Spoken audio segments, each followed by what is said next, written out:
Large crowds turned out for pride marches on Sunday in New York City and San Francisco, the two U.S. places most associated with the lesbian, gay, bisexual and transgender rights movement, with the East Coast city bringing a more political flavor to the event sparked by events there almost 50 years ago.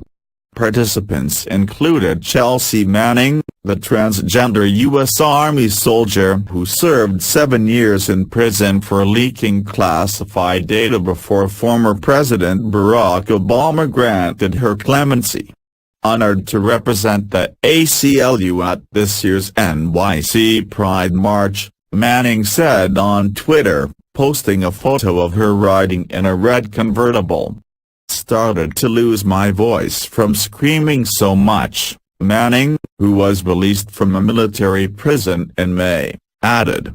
A group of marchers heading down New York's Fifth Avenue carried photographs of U.S. President Donald Trump and his press secretary, Sean Spicer, as others waved banners bearing the word "resist" and the rainbow flag of the Pride movement.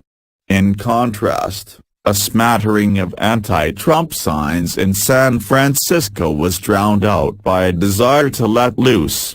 "It's too good a day to be upset about Trump," said Richard Babb, 66, of San Francisco.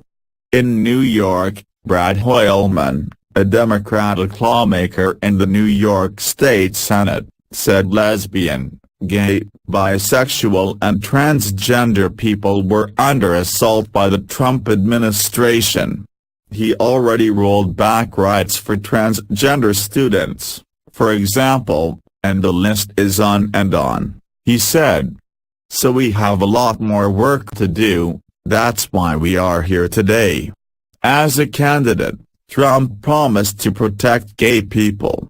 But his move in February to revoke the Obama administration's guidance letting transgender students choose which gender bathroom they use, and his executive order last month to promote religious liberty have been seen by some as discriminatory. The New York March's grand marshals this year include the American Civil Liberties Union, which was chosen for its history of litigation defending gay rights, Brooke Guinan, a transgender woman who works as a firefighter in the city, and Zheng Le, a gay rights activist in China. Pride this year is showing that we are here, we are queer, and we are not going to sit down for anything less than full rights, full equality, said Dawson Anderson, a 28-year-old advertising worker at the New York event. The march route ends on Christopher Street in Manhattan's West Village to commemorate the riots that broke out there in 1969 after police raided the Stonewall Inn, a gay bar, in an event seen as a turning point in the gay rights movement. New York's first Pride March started close by a year later. In San Francisco, revelers had to pass through one of dozens of metal security detectors to get into the main plaza. "Happy Pride everyone!" a security monitor yelled to the crowd, as people cheered and saluted. "Have fun today." Two gay cousins attended the parade dressed in tutus and unicorn headbands. "We see this as a party, not a political protest," Kiera McPeters, 18, said. Despite that, McPeters said that she feels things for gay people have been getting worse. "Gay people are getting beat up all the time," she said. In Seattle, hundreds of people marched downtown in unusually hot weather, many in skimpy outfits and carrying pink balloons. A rainbow flag was hoisted to the top of the city's iconic Space Needle.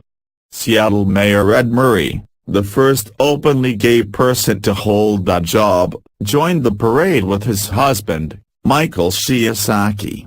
"Today we celebrate our unity," he said in a video posted on Twitter.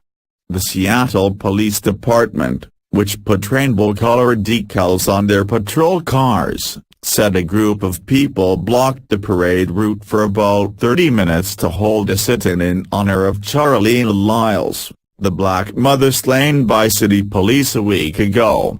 There were no arrests, police said.